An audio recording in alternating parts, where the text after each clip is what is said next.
Assalamualaikum warahmatullahi wabarakatuh. Alhamdulillah.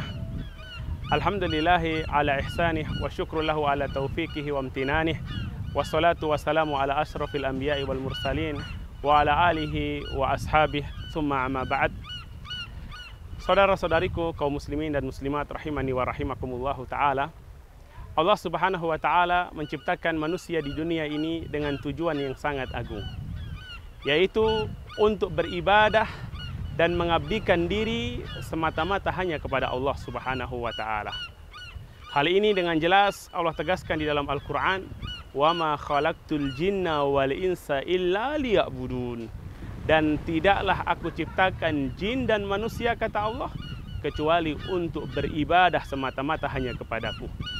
Para ulama ketika menjelaskan makna liya'budun, mereka mengatakan yatadallalu bi ta'ati, merendahkan diri dengan ketaatan hanya kepada Allah.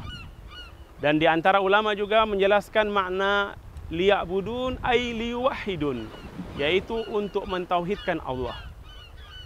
Oleh karena itu, semua aktivitas kita, semua kegiatan kita dalam kehidupan sehari-hari hendaknya kembali kepada tujuan utama kita, yaitu mengabdikan diri hanya kepada Allah subhanahu wa ta'ala. Tentu kita jalankan perintah Allah yang wajib, beribadah hanya kepada Allah subhanahu wa ta'ala, dan meninggalkan segala macam bentuk kesyirikan. Juga semua aktivitas kita niatkan untuk mencari keridhaan Allah subhanahu wa ta'ala, bahkan aktivitas sehari-hari kita. Inilah yang membedakan nilai seorang muslim dengan orang-orang yang tidak beriman kepada Allah dan yaumil akhir. Karena seorang mukmin dia akan jadikan semua aktivitasnya bernilai ibadah di sisi Allah subhanahu wa ta'ala.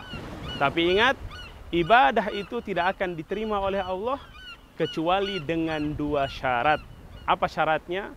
Syarat yang pertama adalah ikhlas semata-mata untuk Allah subhanahu wa ta'ala. Dalam Al-Quran Allah katakan, wa ma umiru illa liya'budullaha mukhlishina lahuddin, dan mereka tidaklah diperintahkan oleh Allah kecuali untuk beribadah, mengabdikan diri kepada Allah dengan ikhlas, dengan tulus dalam beragama. Kemudian yang kedua, dalam hal ibadah, kalau itu ibadah mahdhah, maka wajib bagi kita untuk melakukan ibadah tersebut dengan cara yang dicontohkan oleh Rasulullah SAW. Artinya kita berusaha semaksimal mungkin, sebaik mungkin untuk meneladani apa yang telah dicontohkan oleh Rasulullah SAW, dan inilah yang disebut dengan al-mutaba'ah. Karena Rasulullah SAW mengatakan, man amila amalan laisa alaihi amruna fahuwa rad.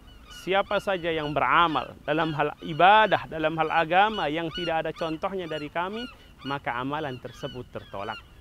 Oleh karena itu, saudaraku rahimani wa rahimakumullahu ta'ala, marilah kita senantiasa berusaha menjadikan aktivitas kita, kegiatan kita bernilai ibadah di sisi Allah subhanahu wa ta'ala, dan selalu kita berusaha untuk menjaga batasan-batasan yang diizinkan dan dibenarkan oleh Allah dan Rasulnya.